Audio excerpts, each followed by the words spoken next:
Hello and welcome to the channel's book club. I'm Olakunle Kasumu and guess where I am? Enugu, the coal city. Now this is a place where there's a lot of history here.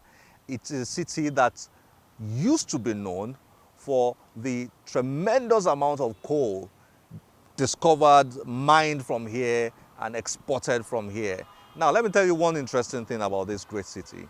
Many years ago when the colonial masters or rulers were here, they decided to build a port elsewhere where the coal from here will be moved to. Now, the place where that port was built was called Port Harcourt. So, the city of Port Harcourt came into existence as a result of the coal of Enugu. Did you know that? I didn't know that until I began to read a bit about Enugu. When I come into a city, I just try to find out a little bit about, the history of that city. I find that very fascinating. It's a beautiful, beautiful city, and I've had a good time here. Right here is the National Library of Enugu. The National Library has about 30 branches all over the country, and this is another one. It's big, it's interesting, but like a lot of other public libraries in Nigeria, the government needs to put in money, needs to invest resources into making sure that these facilities are well kept, well maintained, and they are modern. They need to be modernized.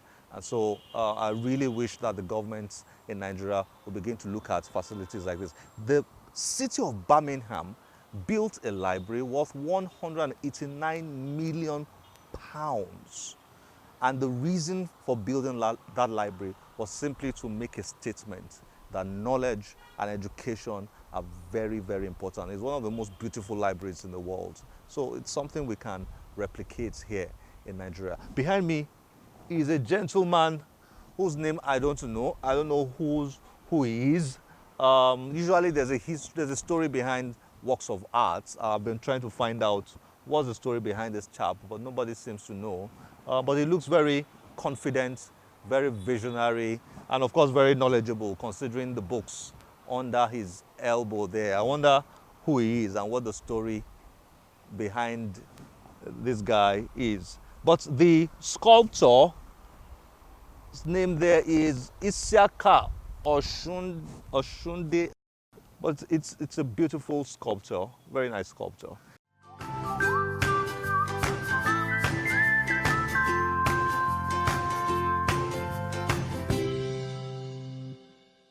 Now, we came here to meet a Dr.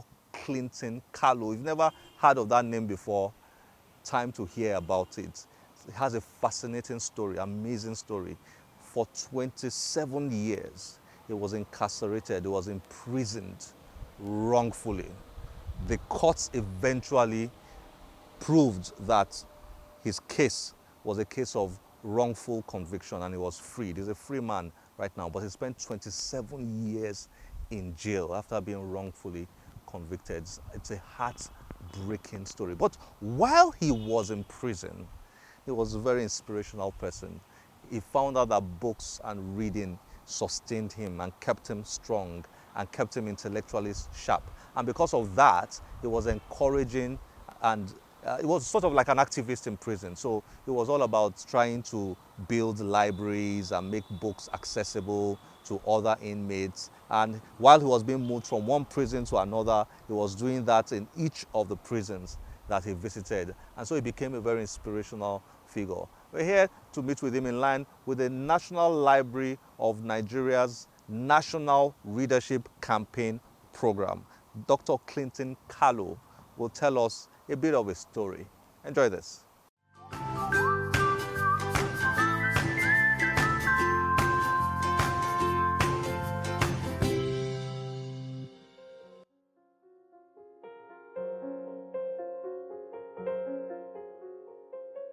After spending 27 years in prison, Dr. Clinton Kanu was discharged and acquitted by the Supreme Court for crimes he did not commit. They said the tribunal should try within 1 month or highest 2 weeks. They had nothing against me. So when they go to the tribunal, the state council then, Akomondo, I saw him when I went to Owerri just stayed for this. It takes 6 months adjournment. The tribunal chairman, why are you delaying Clinton? What has he done? What? 6 months, 6 months, 3 months to 7 years. 13 years as an awaiting trial before they passed their judgment, their cruel judgment.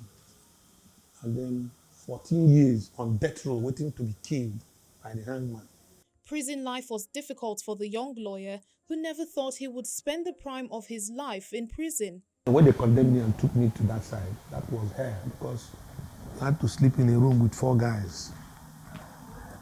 4 in a room, 4 by 4. So your roommate might be cooking there, smoking in there, and smoking cigarettes. You know what 4 by 4 is now. Then how do I survive?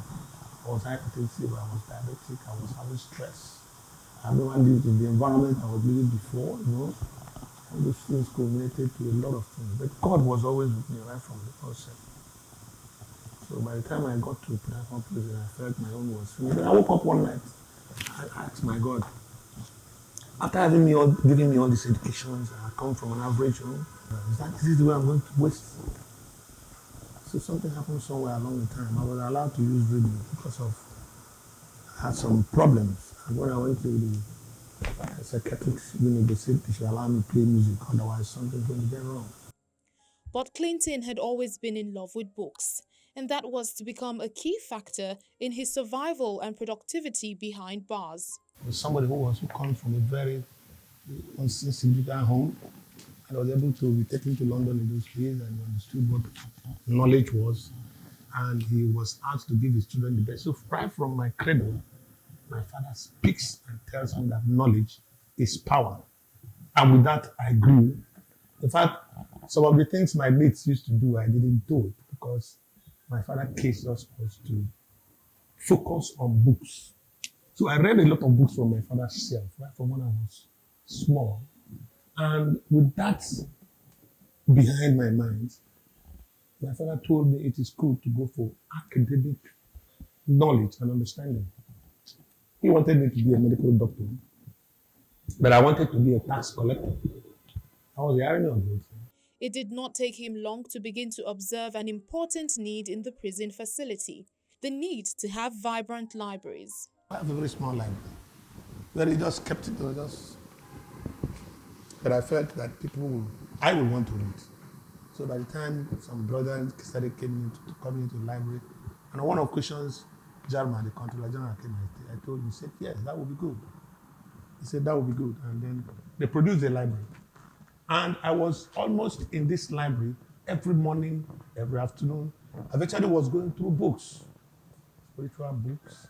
You know, at a certain time, there are things, I had this very much interest in novels, detective novels, you know, action novels, and all these wild novels.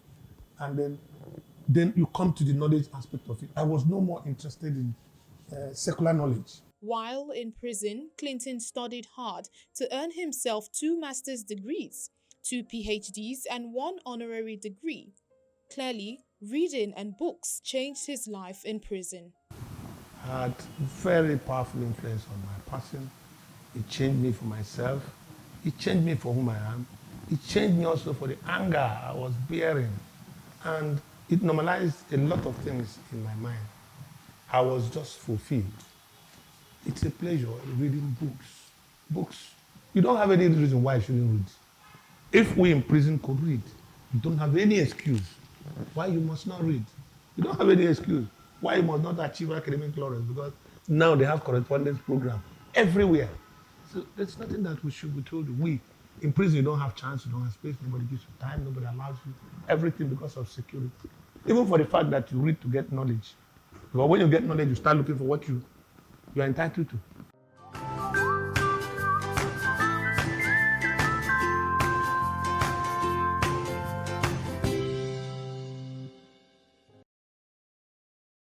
Libraries are very important, particularly libraries responsible for keeping historical data and materials.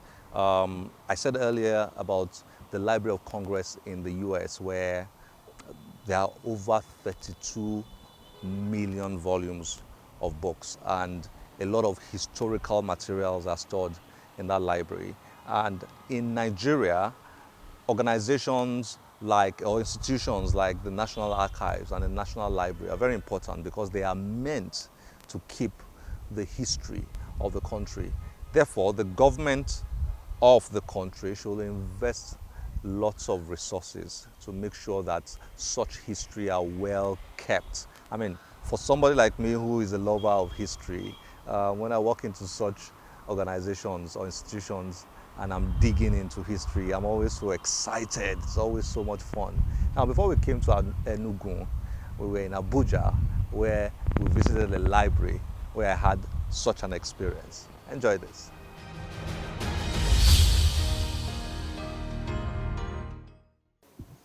I'm at the National Library FCT branch, and the National Library has branches all over the country. This is one of the branches here. And I mean, who says Nigerians don't read? Look behind me. They come in here every day to read, despite the fact that this place can do with some improvements. It really can. But it's still a treasure house. You know, it's so full of, there's so much information here that you'll just be blown away when you come in here. For me, I've got this fascination for history, and they have these old newspaper curtains that are binded, you know, like this one now, binded. I mean, from as far back as the 1950s, they've been collected and binded. So if you want some history, Nigerian history, this is where to come. Now the interesting thing is this one that I'm looking at, which is dated November 8th, 1958, is a Daily Times production.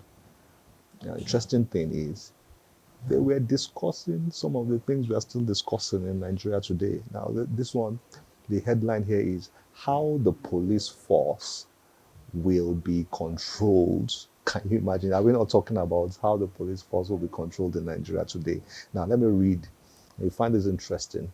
The 1957 conference agreed, in brackets on page 20 of CMND 207, that before his constitutional responsibilities for Nigeria came to an end, the Secretary of State, after consultation with all the Nigerian governments, should reach a decision whether or not the regional governments should set up their own police force. Can you believe that? Whether or not the regional government should set up their own police force. You know, back then we had regions, the northern region, the western region, and so on. So they were discussing whether or not the regions should set up their own, police forces, which is what we're discussing today, state police and so on.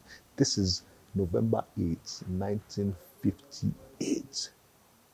The Minorities Commission recommended a series of principles that should be observed in any decisions regarding the future of the police in Nigeria. We're talking about the future of the police in Nigeria. So what happened? Maybe they didn't get it right back then, or something. But I've learned that a lot of our solutions can be found in our history. So dear leaders, politicians, you may want to come in here and read some of these things here. Maybe you might find some solution for the country. But it's amazing. But there are also less serious but interesting, stuff in here.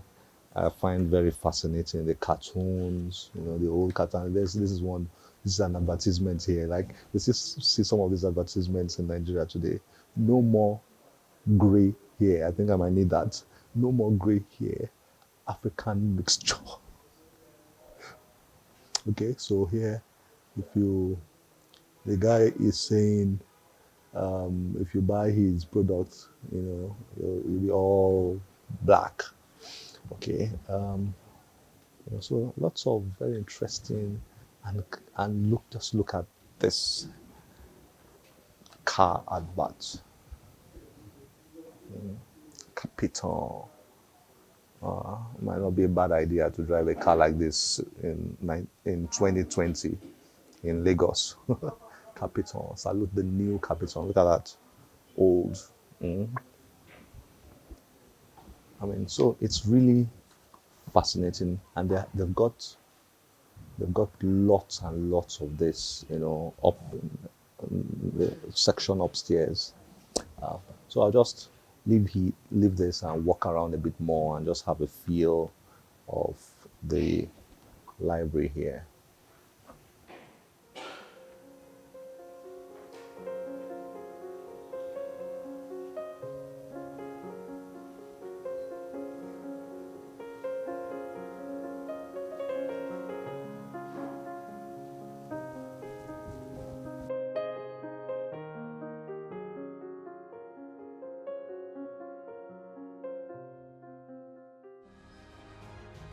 Run a publishing firm, then you are a member of the Nigeria Publishers Association, or you should be a member of the Nigeria Publishers Association. Every year, the association has a conference where all the publishers come together to rub minds, to exchange ideas, network, and all sorts of things. We've been very happy to be part of the Nigeria Publishers Association conference every year. Now, the interesting thing is, in the last few years, it's been hosted in Lagos, but now it's in Enugu. Does that speak about how the association is thinking of inclusiveness and diversity? I guess so. Here's a report on the Nigeria Publishers Association's annual conference 2020.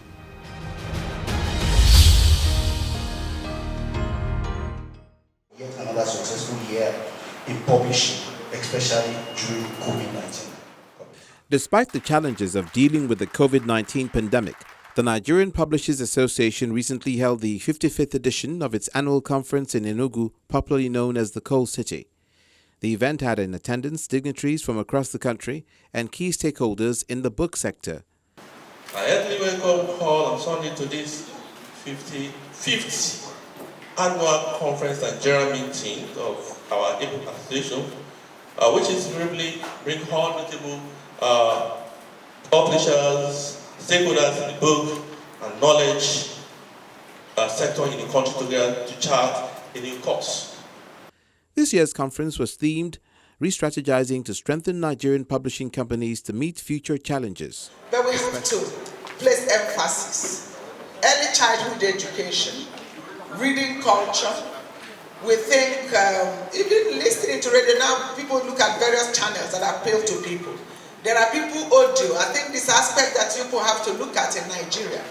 Even audio books, promoting that, getting cheaper equipment where people can access, buy, so that even if you're working, you're in the market, you can start opening books to start reading.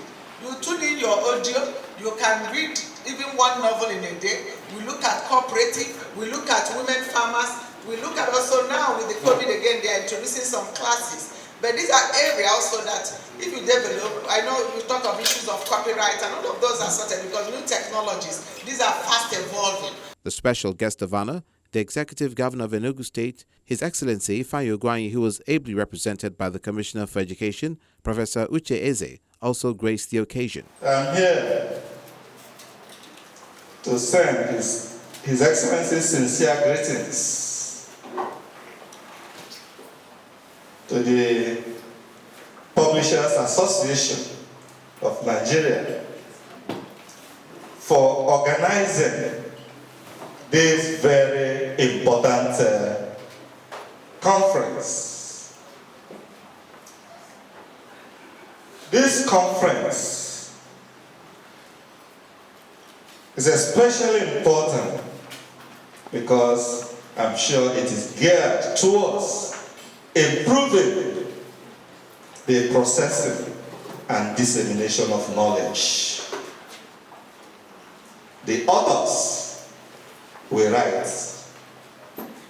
but how that comes out will depend on the publisher. Professor Bankole Sodipo, who is the keynote speaker, identified and preferred strategies to solve certain challenges in the publishing industry. Our theme today raises a number of issues and assumptions. The first is that there are challenges which are beleaguering the publishing industry now and possibly in the future. The second is that there's a need to strengthen the industry. But this raises the presumption that there are weaknesses that must be identified. And the third is that we need to brainstorm to suggest strategies. And like the children caught in their, were able to capture in their song, strategies for a viable publishing industry in the future. Young students present showcased their talent. Once again, I say, once upon a time, we were like this. So encourage and put your hands together. Change your thinking, change your way, and that to bring good results. Yes, I know you do well if you do. You have to re-strategize for productivity. Change your thinking, change your way, and that to bring good results. Yes, I know you do well if you do. You have to re-strategize for productivity. A panel made up of experts in the publishing sector discussed the theme of the conference. If we leave everything to government, the way things are going, we may be wobbling and crawling for a long time. So we all can come together, all relevant associations and practicing members in this industry. We can come together and establish, maybe in conjunction with some private people who has the money, and establish a paper manufacturing industry. I want to take it from two different angles. First of all is that we all know that the advent of technology, the internet environment, the soft copy environment is eating deep into the creative works, literary works, inclusive. So we are seeing the higher steady migration of books. These days you see that some works are published and before you know it, the soft copy of it is circulating and people are sending it from one website to one WhatsApp group and the other things. So we must begin to think about how we will approach this coming, in fact it has already come, but it's expanding the more, assaults to our means of distribution of copyright protected works. Distinguished members of the publishing sector, such as Professor J.P. Clark and Otumba Lawal Sholari, amongst others who passed on in the year 2020, were honored. So, shall we all rise up and observe 1 minute silence for the souls of these departed people?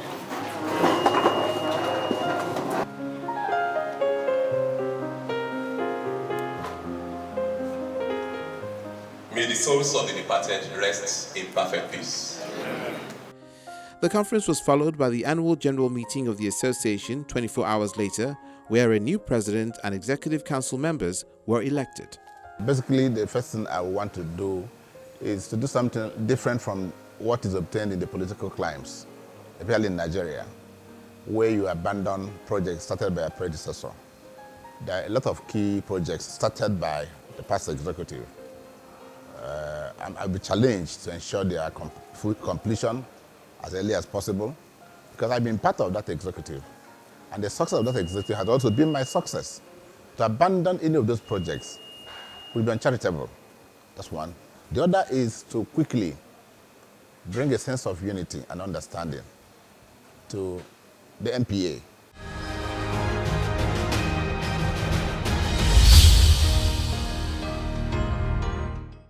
I need to go and get myself some abacha or fiofio or okwa.